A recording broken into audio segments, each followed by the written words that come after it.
Welcome everyone who is joining us live for our Float Down the Coast with Sea Otters for Sea Otter Awareness Week.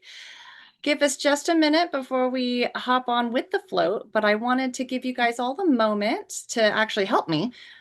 So if you are joining us now, please, you can see a chat box on the top right of your YouTube. If you want to type in your name and where you're joining us from, that would be fantastic. So I can see that behind the scenes as well. Okay. Let's see. Who do we have joining? Okay, take a minute. All right, can everyone find the chat box? Let's see. Maybe I'll write into it so that way people can see where it's at. Oh, there we go. We got Monterey Bay Aquarium Molly back from the deck of the Monterey Bay Aquarium. Thank you, guys. Okay, so I see you guys pop up there. We're perfect. We're ready to go. We're going to maybe wait another minute as we have more people joining us each moment. I also wanted to ask the question for those. Oh, Christine joining us from Los Angeles. Thank you for joining us. And we've got Stephanie saying hi from San Diego. Yay, Kat from Pasadena. And here's another question, because I was just thinking back, man, we've been doing Float Down the Coast now a few times.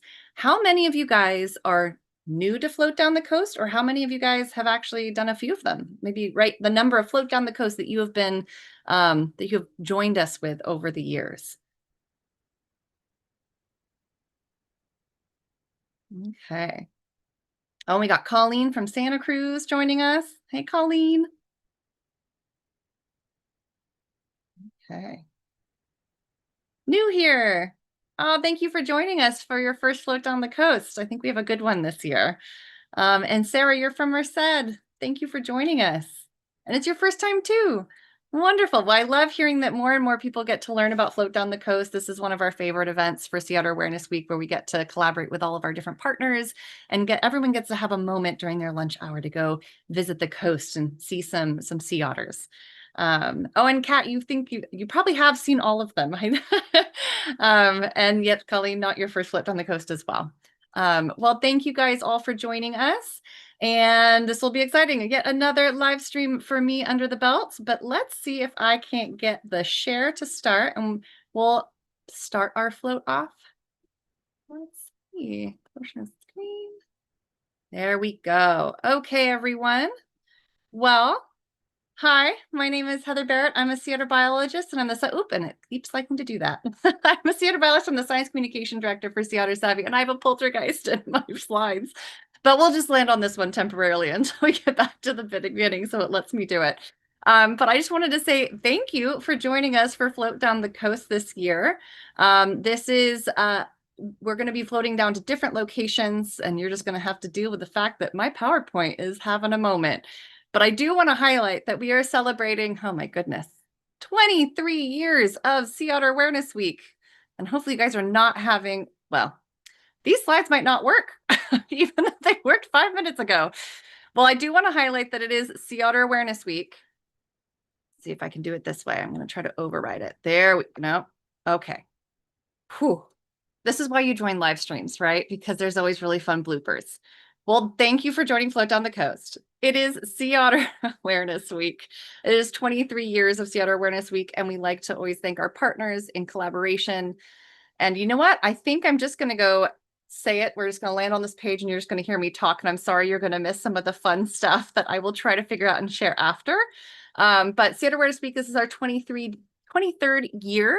The theme this year is Anchored in Hope.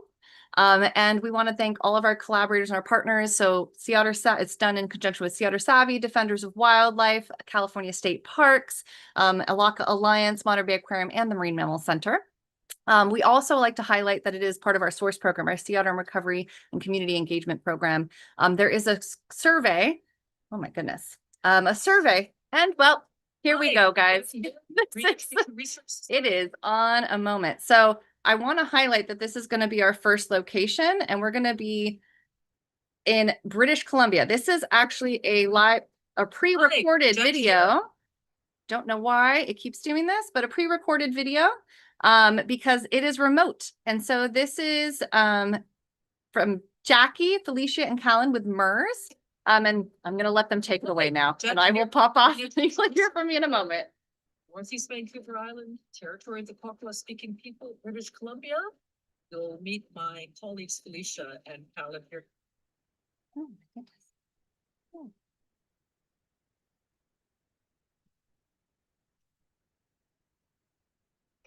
Hi, Jackie here, Marine Education Research Society, Northeast Vancouver Island, territory of the Popula-speaking people, British Columbia. You'll meet my colleagues Felicia and Callan here in a minute, but most importantly, Sea Otter ahead. Hi everybody, I'm Callan from MERS and we're on scene with the Sea Otter and we're just having a look at the Sea Otter. Here it is. So I'm gonna zoom in onto the Sea Otter. You can see it right now next to the gull in the water. So this is a lone male Sea Otter in our area. So Jackie and Callan, what can you tell us about Sea Otters? Put off the end so we don't disturb them. History of sea otters. So we study humpbacks. The sea otters came back to northeastern Vancouver Island, initially intermittent, and see a few that went on for years. And then one day, January 2022, looked out my window, and there was a huge raft out in front of Port McNeil, presumed all to be males within this area, specifically for northeast Vancouver Island. And yeah, then suddenly it was mixed feelings because yay, as you will talk about the research that we do about them. There's we're researchers who educate. Yeah. And in the world of sea otters, it was definitely met with mixed emotions, whether it was from locals or tourists, but the return of sea otters was quite exciting. But again, there's another side to that as well, that the absence of them for so long. Some people are feeling more the effects of them being that, and one of those being that as a result of sea otters being back in the area, are seeing more kelp habitat return in this area in particular, but at the same time, more short-term impact on other species such as other species that the sea otters are feeding on. So in the work that we do in Port McNeil, it's exciting to share the news of sea otters being back, but always with the level of seeing both sides of the story as well. Yeah, and I'll talk about that food chain dynamic in a second, but if we zoom in again, amongst those who are really happy that sea otters are back are the gulls who have learned to pick off prey when a sea otter comes to the surface. So the gulls with their excellent eyesight can see if a sea otter is going to come back up. And then with the sea otters eating at the surface, you'll see the gulls are an incredibly good indicator for us of where the sea otters are. Felicia will talk about then what we are documenting with the sea otters. Absolutely. So as Jackie and Callan mentioned, we are predominantly a humpback whale research organization, but we also document other marine mammals in our area, specifically for sea otter to document them, like the number of sea otters we're seeing, if we're seeing specific behaviors, specific prey that they bring to the surface, and then the number that we're seeing in specific areas. We do this when we go on general marine mammal surveys, humpback whale surveys. We're also doing our line transect surveys, which are effort corrected to kind of get density of sea otters in our areas specifically. So not directly studying them, we also partner with the government of Canada, which does a lot of like specific sea otter research, and other organizations to just see where what they're doing and where they're going and how they're coming back to British Columbia. Yeah, to speak to that research, as the old timer, I'm jumping back out in front of the camera. So yeah, the old timer, these sea otters. Their believed to have been wiped out because of their fabulous fur of the last one documented in 1929 in British Columbia. And then the story of them being back in British Columbia is kind of dizzying. Because we used to be different, and as a mitigation measure for nuclear testing in Alaska, South Alaska, it was, well, damages to sea otters, well, we can bring some of them back to British Columbia. So for move them out. So from 1969 to 1972, there were 3 translocation projects went down in Canada. And that it's believed that around 87, 89 sea otters survived. And then the guy behind us now is one of the over 8,001 that are back in the areas that they would have been in British Columbia. So that's the history again. The biggest raft that you've seen is 115. And then maybe, do I do it? Talk about what I do. Okay. So I'm like, Jack is gonna tell her Kelmore story. Sorry. Yeah, I know, we've got to get to studying humpbacks here. But the sea otters and whatever the short-term concerns are for people, crab, food, everything that people want to eat. But long-term, the gift is that between sea otters eating urchins being fabulously adapted to eat kelp. And then, of course, the importance of kelp is not just habitat, but oxygen production. Even if you live in the desert, you're benefiting, and carbon dioxide absorption, which we humans sometimes. So I'll never forget the time that we were working on a sea otter documentary as a diver, bothering marine mammals, but go down, Jack, and find an urchin. Search in the wilderness. Find an urchin, easy. Go down, dive. The hell is wrong with me? Cannot find an urchin. Yeah, why? And this was further to the north of where we are. I think viewers probably anticipating what's happening because as I'm diving, I'm also going, cool kelp, and suddenly like laughing at myself in the water. But it's worse.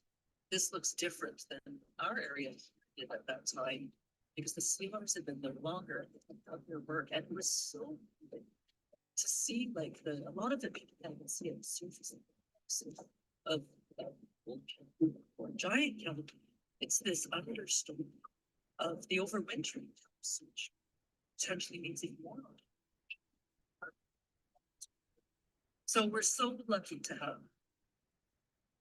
Oh, well, I think that was the end of their video, but a big thank you to Jackie, Felicia, and Callan.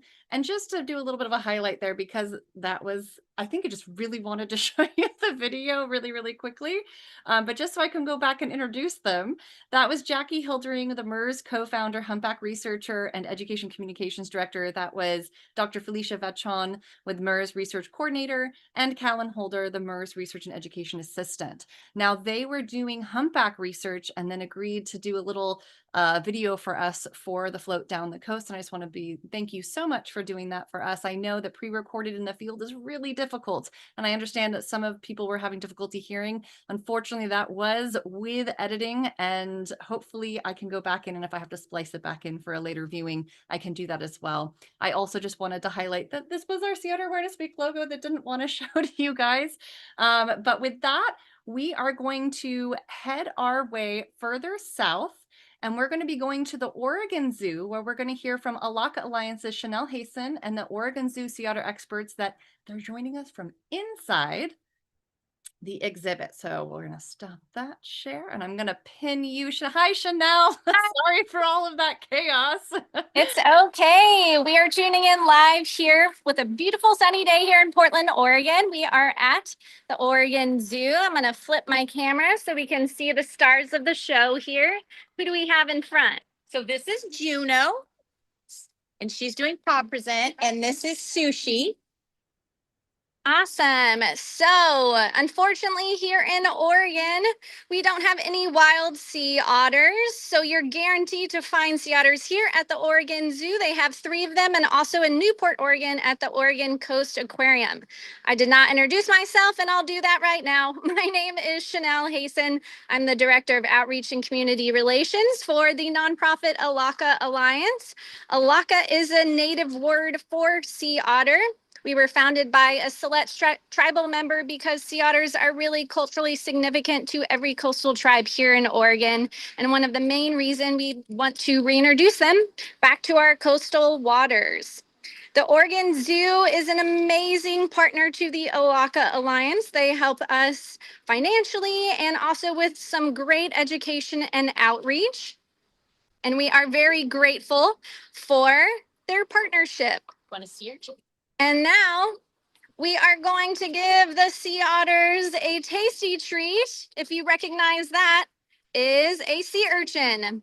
So our kelp forests here in Oregon are being decimated right now by these urchins because nothing is eating them. Their local predators are all missing, like the sea urchin and unfortunately the sunflower sea star. So returning sea otters back to the Oregon coast can maintain the balance as a keystone species, eating with their ferocious appetite these spiny purple sea urchins. And here, the sea otters at the Oregon Zoo are pretty famous on social media for their basketball skills. So inside their exhibit, they have this handy dandy basketball hoop. And Nicole, who is standing next to me, why is that helpful to train the sea otters to put a basketball through a hoop, besides just being really cute? Great question. So Juno has been diagnosed with very kind of beginning stages of arthritis in her elbows. And so when we asked the vet team, well, what can we do to help her? They said, well, swimming's great, but also stretching. So basketball, we had a previous sea otter that played basketball for the same purposes. So we actually had that hoop custom made. And now every day for physical therapy, she does shoot hoops. And I'm sure when she gets done eating her sea urchin, Julie can showcase that because it's pretty darn cute. Amazing. And so here at the Oregon Zoo, you have a special place for sea otter pups. Can you talk to me about that? Yes, so we do have a small area in our back holding area where we have a sea otter pup nursery, kind of disassembled right now because it's not being used, but we can quickly put it together. And if we had a pup come in that needed a home, then we could do some rehab and raising of that pup, bottle feeding, and then that pup nursery kind of leads into a smaller pool. So that would be kind of like a graduation to a little bit bigger pool. And then eventually, of course, they would be introduced to our group, or if they went to another facility, they would go and meet those otters. So Nicole, tell me, where did these sea otters come from? So all three of our sea otters, Juno, Sushi, and Lincoln, who's our male, they were stranded off the coast of California. So they are Southern or California sea otters. And for whatever reason, somehow got separated from their mothers. And they came here either because a surrogate mother wasn't available to them to raise them so they could be released, which is a very successful program. But so if they don't have available surrogates, then what happens is they go to zoos or aquariums. And so that's why we have these three wonderful animals. Now, is there captive breeding of sea otters in aquariums? Great question. No, we definitely try not to breed them in zoos and aquariums. And so a lot of times the males are neutered because we need spots or spaces for them for the ones that get stranded or get orphaned out in the wild. Amazing. All right. Once again, it's Chanel and Nicole here from the Oregon Zoo. We want to thank you for tuning in, and hopefully in several years we'll have sea otters in the wild that we can float down the coast with. Back to you, Heather. Amazing, guys. So nice to have you join us on Float Down the Coast. Thank you so much. And now we are headed further south. We're going to see Dakota, Sandra, and Haley, and they are in Santa Cruz. And I'm going to pin you guys.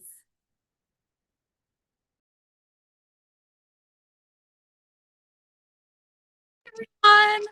My name is Dakota Peebler. I'm 20 years old and a current sophomore at California State University, Monterey Bay. I'm a volunteer with Sea Otter Savvy and a co-founder of Heirs to Our Ocean, an international nonprofit organization dedicated to the empowerment, education, and connection of youth globally in ocean and water protection and climate action. Hi, my name is Haley Carpenter. I'm 19 years old, going into my second year at UC Santa Cruz, and I've been volunteering with Sea Otter Savvy over the summer and have been loving it. And we're so excited to be here on the beautiful Santa Cruz coast at Lighthouse Point. This is a big hotspot for both locals and tourists, as it is a very popular site to spot an otter, hop in a kayak, or catch some waves. And because of the large amount of people, especially surfers and sea otters that are at this location, it was the perfect spot to investigate the frequency, nature, and outcomes of surfer sea otter interactions here at Lighthouse Point and also at Pleasure Point. So over the summer of 2023, in partnership with Sea Otter Savvy, and with guidance and support from Jenna Bental, I led a research project specifically investigating this relationship to see if surfers play a significant role in sea otter disturbance at these big surfing hotspots. So with data collection that we conducted using scopes like these, doing some monitoring sessions, as well as collecting surveys from surfers in the area about their own personal experiences, what we found was really, really interesting. And that was, unlike the disturbances that we saw from kayakers and stand-up paddleboarders and people on boats, the magnitude and the amount of disturbances we were seeing from surfers was much less than other stimuli like the kayakers that I mentioned. And what we really saw was that the only times that surfers and sea otters were getting within 100 meters of each other was normally when the sea otters were leaving the kelp canopy that you can see right out here and coming to forage closer here. And you can see these are where the surfers are waiting for waves. So the sea otters would come and forage in these areas, but we weren't seeing a big shift in their natural behaviors, and therefore we weren't seeing a disturbance. And that's different from what we were seeing with, let's say, kayakers, who were more frequently entering the kelp canopy where the sea otters were resting. So I did this research project back in 2023, but Sandra and Haley have actually continued to do observation monitor sessions here, looking at sea otter behavior and human disturbances from stimuli. So really excited to pass it off to Haley to kind of talk about her more recent observations in regards to these surfer and sea otter relationships. Yeah, I would love to share. So I have definitely seen a similar pattern to you where the surfers are very much more thoughtful when it comes to the sea otters. And we've definitely seen a lot of kayakers get very close, dangerously close even, to the sea otters. A few weeks ago, we actually had a group of kayakers get really close to a raft of about 6 sea otters, and the otters felt that it was necessary to flush underwater to get away from this danger. And that flushing, going underwater, really has a lot of energy expenditure for those sea otters and can be very dangerous and harmful to their health. Absolutely, and thank you so much for that. And what we found from the surveys that we collected from surfers was that there was a really deep, profound respect and understanding for the water that they conduct their sport in and the life within it. And that brings me back to, as we've talked about, the theme of this Sea Otter Awareness Week, anchored in hope. It can be a little daunting to hear about the impacts and the threats that sea otters are facing, but there is such a big community of people out there in the world who are actively putting in the work to conserve and protect and learn more about this species. You know, people like those on this Zoom right now: Monterey Bay Aquarium, Sea Otter Savvy, Alaka Alliance, Marine Mammal Center, all of you who are joining today. That's what leaves me anchored in hope, and I hope it would for you all too. So with that, that's Haley, Sandra, and Dakota signing off from Lighthouse Point. Thank you guys so much. And that is a wonderful way to think about this year's theme for Sea Otter Awareness Week. So thank you guys. We are now headed further south. We are now going to see Jenna Bental from Sea Otter Savvy and Andy Johnson from Defenders of Wildlife, and they are going to be kayaking in Elkhorn Slough. So Jenna and Andy, there you guys are. I'm going to pin you. Hi. Welcome to Elkhorn Slough. I'm Jenna Bental. I'm the director and senior scientist for Sea Otter Savvy, and I'm here today with Andy Johnson, who's working the tech from Defenders of Wildlife. So if any tech issues go wrong, we can just blame Andy this time, right? It's all me. It's all him. So it's an absolutely beautiful day here in Elkhorn Slough. What in the world is a slough? S-L-O-U-G-H. It's slough, not slough. It's a body of water connecting the ocean, which is Monterey Bay, inland, and there can be fresh and salt water, but Elkhorn Slough here is mostly salt. It's a pretty salty slough, and it meanders in quite a ways from Monterey Bay. It is high tide here today, so if you look around, you can just see the tops of the salt marsh, the pickleweed just poking above the water. Tide is very, very important in the dynamics of Elkhorn Slough because the tide coming in and out really affects the lives of all of the species, plant and animal, that live here. It has a profound effect on geography, on the habitat, on the mud. You can see some of the erosion taking place on the banks that's caused by a lot of that tide action coming in and going out. And sea otter behavior is affected by tide. So we have quite a high tide right now. Sea otters don't really have a canopy of eelgrass. That's a vegetation on the surface of the water that they can rest in. And they also have access at high tide to more habitat where their prey live. It's submerged under the high tide waters. And so they tend to forage actively more during this time.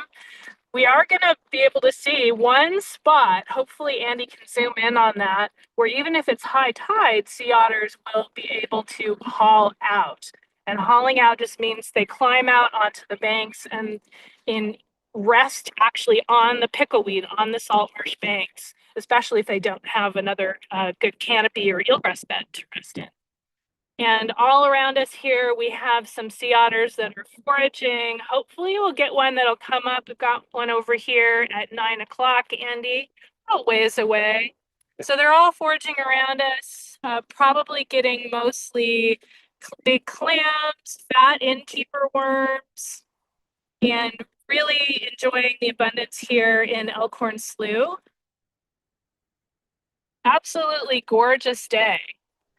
And I was going to talk to you a little bit about the coexistence between marine recreation and sea otters here in Elkhorn Slough. And earlier we had quite a few kayakers here, but if we look around now, I don't see anybody kayaking. So we do get some nice breaks where the water is pretty wide open. We work a lot with the kayak shops that rent kayaks and send guided groups out here into Elkhorn Slough to enjoy this wildlife because it helps them to do spectacular orientation for people that are renting boats and coming out onto the water, and also guide their groups in a way that is sustainable and responsible and promotes responsible behavior around wildlife. So we're really thankful for the shops that work in such close partnership with us. Thanks especially to Monterey Bay Kayaks for loaning a kayak for us on the water here today. Kayak Connection does a great job too with their orientation and their guided groups. So thank you guys so much for being a really important part of fostering coexistence between sea otters and humans out here on the slough so that people can come and enjoy it and sea otters can continue to thrive. So I think I'm going to turn it over to you, Andy, to talk a little bit about maybe some of the history and the importance of Elkhorn Slough to our understanding of where sea otters live and how they might recover on the coastline. Sure, thanks, Jenna. I'm Andy Johnson with Defenders of Wildlife, and very, very pleased to be part of the float down the coast, and particularly on this beautiful day. And as Jenna mentioned, this area is sort of an astounding sea otter area, and it didn't used to be back in the middle part of the century and up to about the 1980s. Then we saw a few otters trickle back into Elkhorn Slough, but it really wasn't until we started reintroducing some stranded animals, some pups that had been reared and released here, and we really started to see the slough transform. And we feel that sea otters had an extraordinary role to play in that, as the otters started re-entering Elkhorn Slough and using different parts of the slough, foraging on different areas. That's when we started to see this keystone effect that we associate with sea otters and kelp forests occur in this estuary. And the restoration of eelgrass, which is as important as kelp is out off the coast, as a nursery habitat and as to hold sediment in place and so forth. We saw that restoration occur in large measure because sea otters came back. There was also some other types of restoration, human restoration work to help kickstart that. But and there was sort of the idea that it was a forehead slapping moment where we were thinking, well, of course, sea otters would do well here. Sea otters were important in these estuaries. Probably sea otters inhabited estuaries as they transitioned out into the nearshore coastal areas for protection and food. So then we started thinking more that, yes, of course, sea otters and estuaries extremely important. And so a lot of research over the past 25 years has focused on sea otters and elkhorn slough. And as we've panned back and forth a couple of times, you can see we have our one of our intrepid friends, Michelle and Ron, out in the boat. Michelle. And Hi. they're out here. We have some tag sea otters, in particular, that they're following, and they're trying to look at their behavior, at their foraging, how they're surviving. Do they look in good condition? And this particular project is looking more at which sea otters affiliate with other sea otters. So we know that mother and pups associate together. There's Ron, but do other sea otters tend to hang out together, or do they go their separate ways? What happens when pups wean? Where do they take off, or do they stick around? So a lot of interesting work understanding more about the role of sea otters, the behavior of sea otters in this area. And one of the ideas that we've had, and we've had a lot of conversations with other folks, and you might hear more about this as we float down the coast, is this idea of well, if sea otters are so important and do such a great job restoring habitat like elkhorn slough, we should look at having sea otters, help sea otters move back into these areas where they used to be before the maritime fur trade. So Northern California and Oregon, up where Chanel was talking, if we can get sea otters back into those areas, what a great opportunity would be to see those sea otters help restore that habitat, along with other efforts, planting out kelp, helping restore sea stars, and so forth. So everybody's working together. I don't feel too guilty about coming out here and hanging out in a kayak. It doesn't quite feel like work, but it's a great day, great opportunity. Amazing things going on with sea otters, a lot of amazing people, and you'll hear about more of them as we float down the coast. Do you want to see if you can zoom in on those hauled out sea otters? I've been having difficulty zooming with this. Let me give it a try. Let me just try one time. We've got a few minutes here, hopefully. Heather can tell me if we don't. Yeah, no, if you guys can zoom, let's see what you guys can see. There's a trick when you're in the field.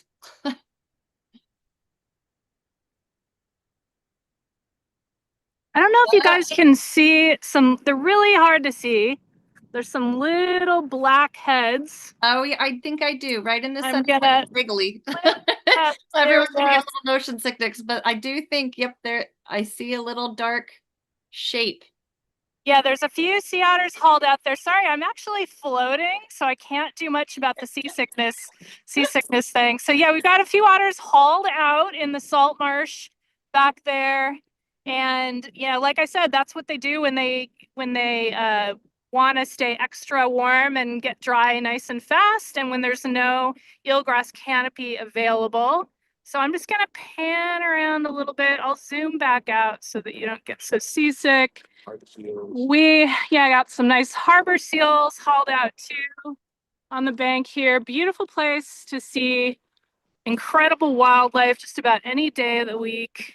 And I just wanted to wrap up with reminding folks about what I talked about earlier, supporting businesses that show a high degree of wildlife stewardship. So we have our Community Active Wildlife Stewards program.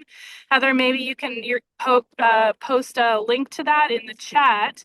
And there you can find local businesses that have been certified by us through a rigorous review process to ensure that when you're patronizing them, you're patronizing a business that is demonstrating sustainable and responsible practices towards wildlife. So these guys really go above and beyond and in taking care of sea otters and all the wildlife and natural areas where they are running their businesses. So check out our cause participants, and that way you can come out here and on the water in Elkhorn Slough or other places along the coast and know that you're enjoying these places responsibly. So thank you so much. And from Andy and me, happy Sea Otter Awareness Week from Elkhorn Slough. Thank you, Jenna and Andy. What a wonderful way to be able to enjoy the day, is join you guys while you're floating there.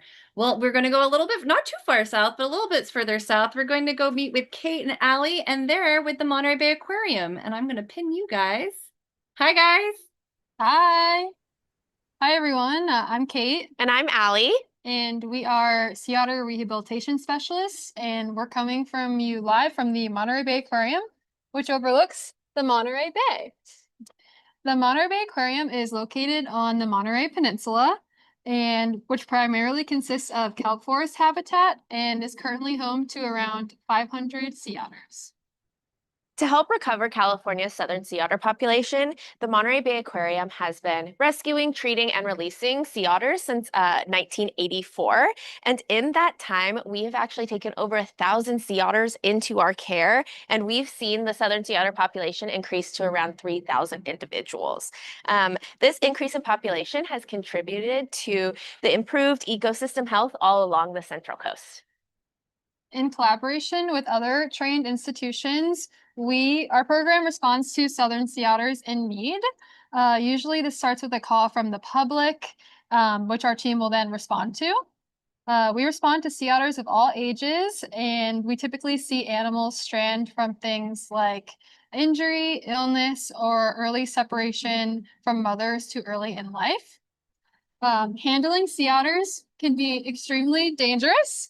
So if you see an otter in need, it's important to give them their space and wait for professionals to come because they have the proper training and the equipment to take care of the sea otter. So some of the safety gear that we use includes these Kevlar gloves, which is made of bulletproof material. They're very heavy duty, and a sea otter cannot bite through these gloves.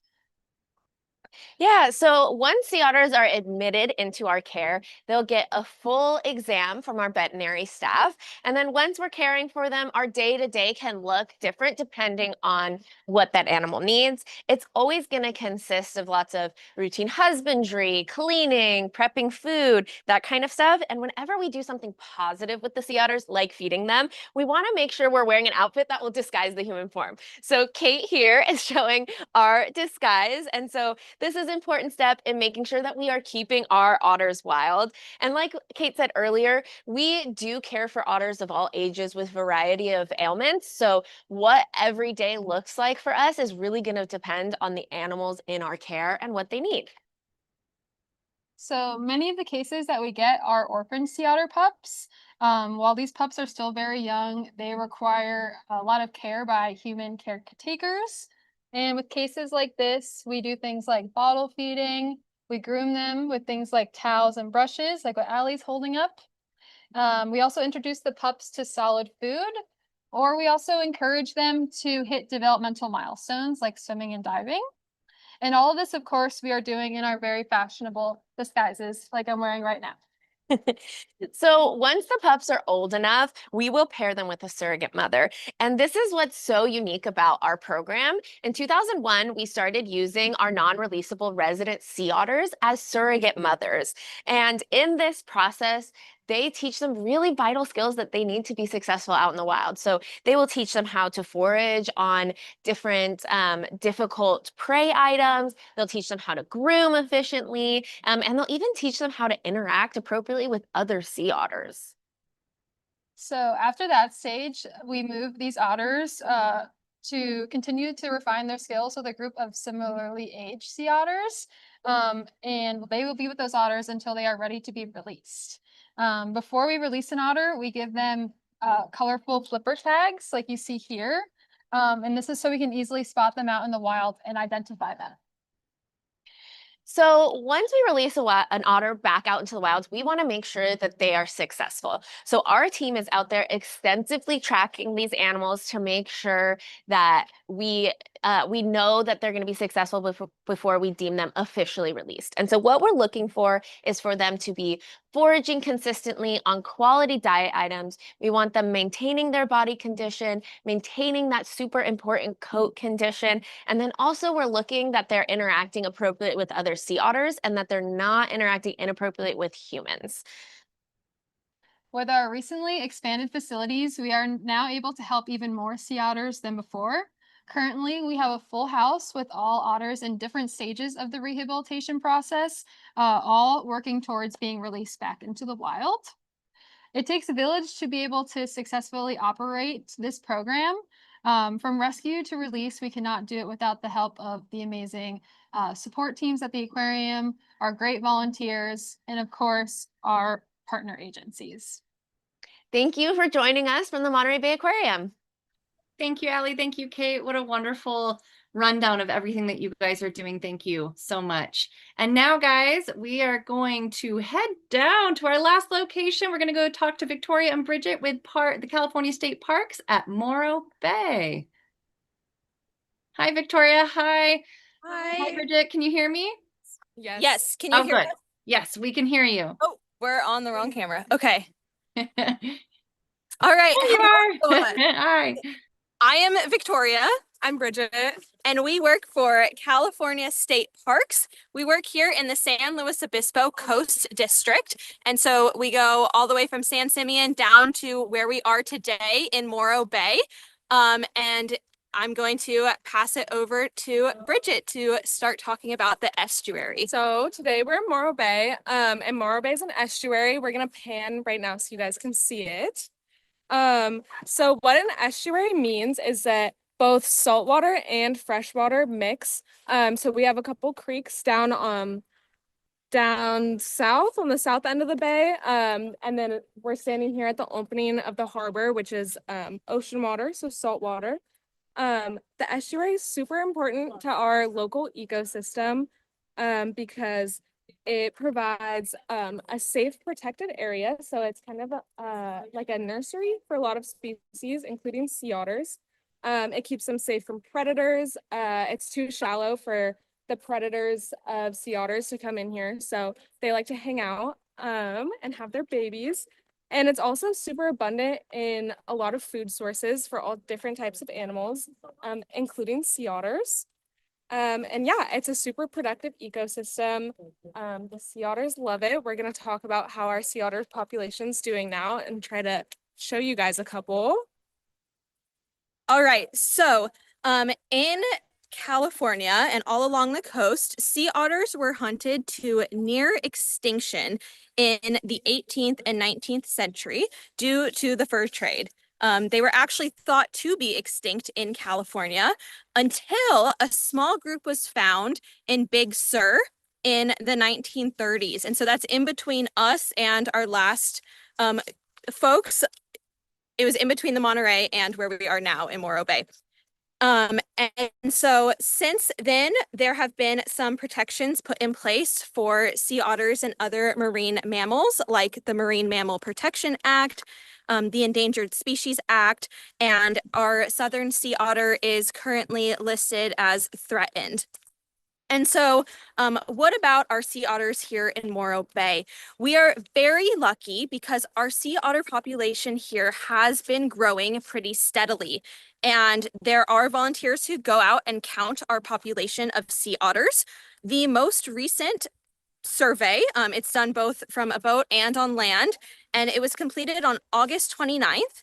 And the volunteers counted 71 independent sea otters plus 2 pups. And so that is a very large number, but actually in July, we had the largest count recorded with 74 independent sea otters plus 7 pups.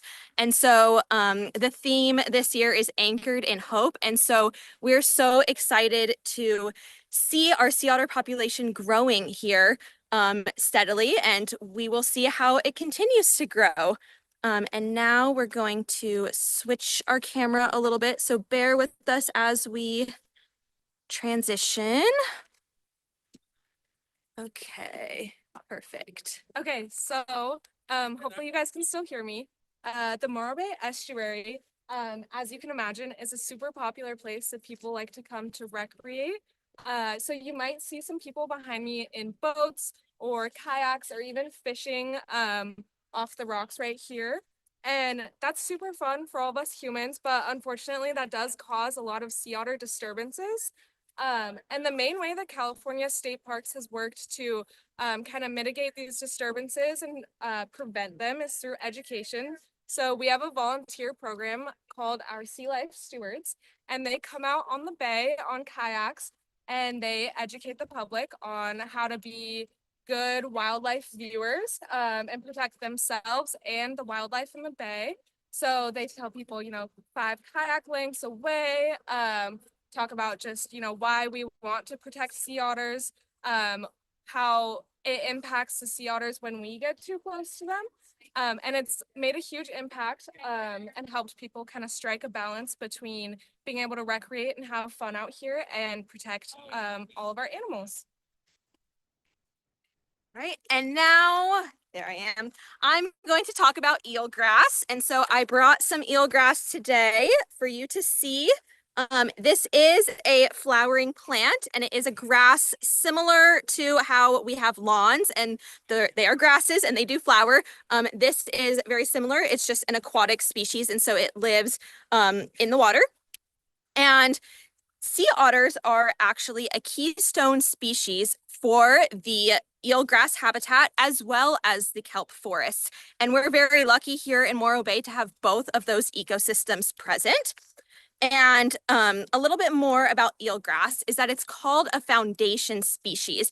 And so that means that it's a species that has a large contribution to creating habitat, which forms an ecosystem that supports other species. And so our eelgrass is so important because it will provide shelter for juvenile fish and invertebrates. It provides surfaces for a fish to lay eggs.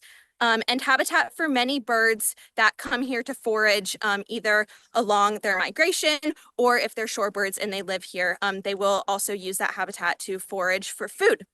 Eelgrass is also beneficial to us because it provides many ecosystem benefits. So it can improve water quality and increase oxygen levels, and it can actually help prevent erosion and coastal flooding because it helps hold the banks together.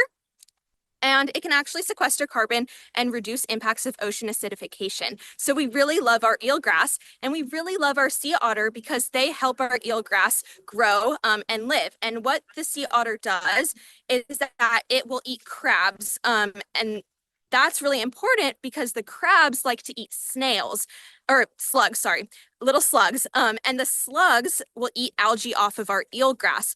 And so the slugs eat all of the algae, which allows our eelgrass to receive more sunlight and complete photosynthesis. But if it gets covered in algae because the slugs are eaten by the crabs, then the eelgrass doesn't grow as well. And so that's how our sea otter is a keystone species for our eelgrass habitat. And in Morro Bay, we here have seen an increase in our eelgrass in recent years. There was a period from 2007 to 2016 where eelgrass in Morro Bay declined by more than 90%, with only 13 acres mapped in 2017. But we've seen a resurgence in recent years. And so in 2023, there was 750 acres. And that's the Morro Bay National Estuary Program who's doing that mapping. And they also did some restoration of the eelgrass. And so, you know, the theme this year, Anchored in Hope, we're really hopeful here because we're seeing an increase in our sea otters as well as an increase in our eelgrass habitat. And that's all we have. Oh, thank you guys. Thank you, Victoria. Thank you, Bridget. I'm going to unpin you guys. I'm going to ask everyone to turn on their screens. We are now going to open it up to some questions. We have a few minutes. So if anyone watching would like to enter in any of their burning sea otter questions, or if there was something that you heard today that you wanted a little bit more information on, you can add it into the chat there. I can see it, and then we can pass it on to the experts. I do see one that they did say, aren't they related to wolverines? Sounds like a lot of viciousness in those cute little fuzzballs. Let's see, maybe Monterey Bay Aquarium, do you want to take that one since you guys were talking about protecting your hands with Kevlar? Hi. Yeah, you know what? That is a rumor that I have heard as well. I don't know if I can quite confirm it, but I have heard that they have some pretty tough lineage there. And so again, just to show you another look at these Kevlar gloves, I mean, I believe it. They definitely have a very strong bite strength. They are cute, but they are powerful. So it's a very good reminder, again, to give them their distance and know that professionals and those with the proper equipment and training really should be the ones that are handling them if they're in need. Absolutely. And they are of the weasel, the mustelid family. And so that means they're cousins with weasels and honey badgers. And there's memes about how vicious they can be. So Definitely. They are known to be, I like to call weasels pugnacious. They have big attitudes. So that's kind of another way to think about it too. But that was a great question from Fast Insider. Are there any other questions for those that are watching about something that they would like to learn about? It was really great to hear. Thank you, Victoria and Bridget, to show and share some about the eelgrass and that you guys are having so much recovery down there as well. That is really, really exciting. And then yeah, I also maybe want to point out that Chanel, would you like to share a little bit more information about Oregon, and what your organization's doing up there? Sure. Hopefully, sorry, I'm on the top of the exhibit, so I apologize if there's some random noises. I'm on a live site. So yes, the Alaka Alliance, we're a small but mighty nonprofit of 4 full-time staff members. And so we're doing a lot of outreach, education, research, and advocacy for restoring a population of sea otters back here on the Oregon coast.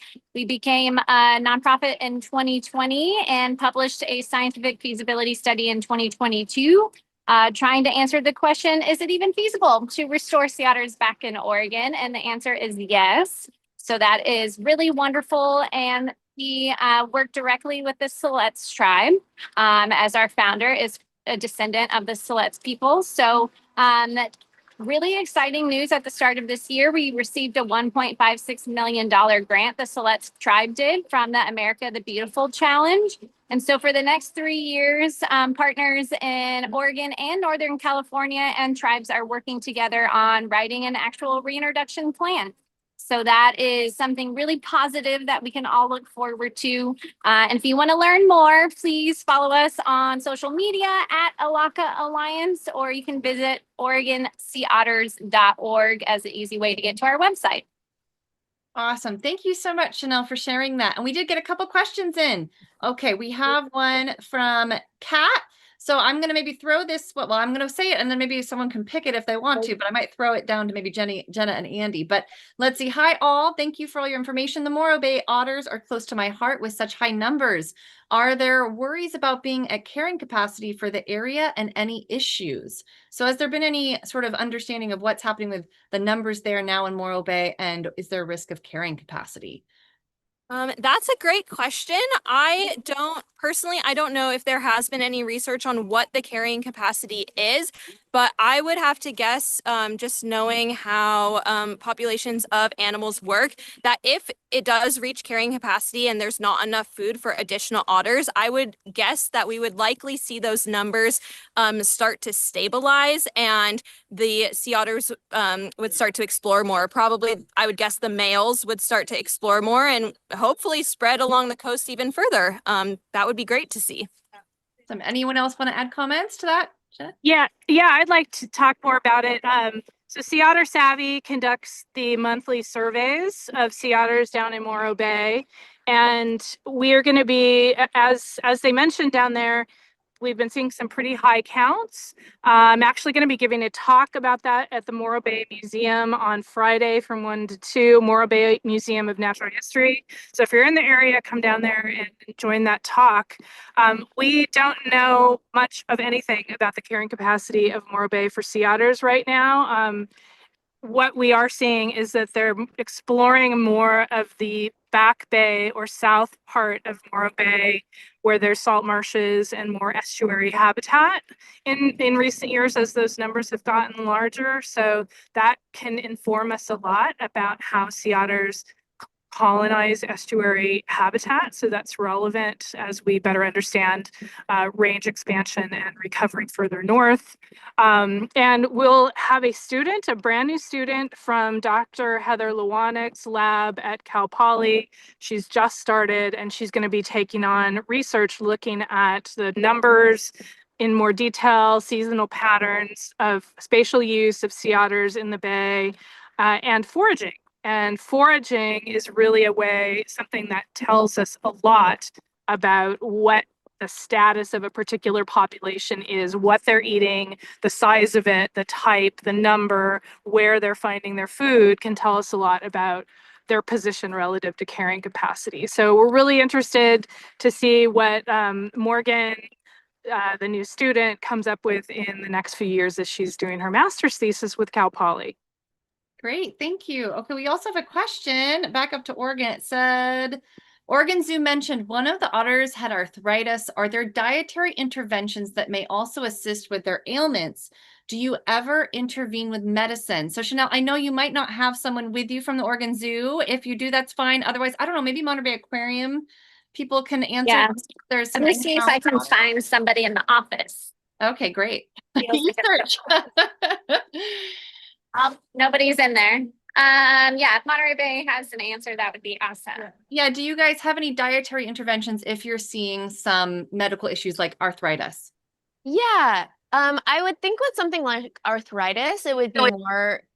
Oh, okay. I would think with something like arthritis, it would be more like medical intervention. So certain medicines that they could administer to the animals. And then along with that, they would probably want to adjust their practices. So you like moving the animals from enclosure to enclosure, we would be much more gentle with that. We would try to do more behavioral based like kenneling and moving versus things that are more physical like netting. Awesome. Thank you guys so much. And I do have we're going to do one last question. As we still have a little bit of time, I didn't want to miss it. Wendy Hendrick, you asked a great question. Hi, I noticed a comment yesterday that the Jetty Road Boys raft dispersed back in around 2019. What happened? Now, I'm guessing Jenna and Andy might have a lot of thoughts on that one. So,